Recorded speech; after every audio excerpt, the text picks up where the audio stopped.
Well, friends, it's time for more fractions. I about said multiplication, more fractions, because we are doing multiplication today. This is pretty simple. So hope you're enjoying the little music videos I'm adding that's trying to make these fractions a little more fun, and trying to throw in some extra videos too to help make sure you understand them. So there's a lot of lessons in this unit. So we're going to go through these and make sure we've got fractions under our belts, because they're an important part of fourth grade. Well, today we are multiplying fractions like you saw Mr. Walker say in his lesson. And so this is not hard at all. Today we're multiplying a whole number times a fraction to come up with another fraction. So basically what that says, how many fourths is this? This is 3/4. Okay. And then, so we're asking ourselves today, how many times do we need to put down a 1/4 to equal 3/4? How many times do I see a 1/4? I see 3 times. I see a 1/4 that equals 3/4. And that's what this means. 3 times we need a 1/4, a 1/4, and a 1/4 to equal this 3/4. So 3 times 1/4, or 1/4 3 times, equals 3/4. So that's what we're looking at today on this first part. How many times do I need to see a 1/5 to get 2/5? Well, obviously 2. Look at what we've done on these two problems. What we do is we take that number right there, which is 1. What times 1 is 3? 3 times 1 is 3. What times 1 is 2? 2 times 1 is 2. So you see how simple this is. We're just multiplying a whole number times this numerator on top to get that right there. Okay, that fraction. Pretty simple, huh? Some of these beginning lessons are really simple. So how many times do I need to see a 1/6 to get 5/6? 1, 2, 3, 4, 5. 5 times 1/6 is 5/6, because 5 times 1 is 5, right? I mean, these are super simple. So these first few on your homework today, you're not going to be writing fractions. You'll be writing the whole number, okay? So how many 1/8? What times 1/8 will give me 6/8? Obviously, 6 times 1 will give me 6/8. 6 times 1/8 gives me 6/8. How many times will I see a third and 4/3? 1, 2, 3, 4 times 1/3 would give me 4/3. I want you to look at this picture here. 4/3 is more than 1 whole, isn't it? Because the number on top is more than 3. That means we have all 3 of 1/3 to make 1 whole. And then we have an extra one over here.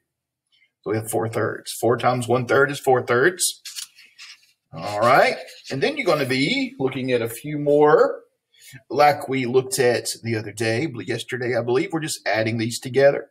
Just kind of throw these in middle multiplication on this lesson for some reason. But we're just doing the same thing, leaving the number on the bottom the same, the denominator. 3 plus 2 is what? 3 plus 2 is 5. 5/3. 3/3 plus 2/3 is 5/3. Simple enough.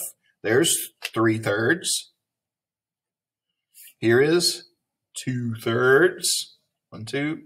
So we all together, we have 1, 2, 3, 4, 5. We have 5/3 altogether. And then notice that's more than 1 whole. Later on, we're going to find out that 5/3 is called an improper fraction because that number on top is bigger. Later on, we're going to see this is 1 whole plus 2/3 more.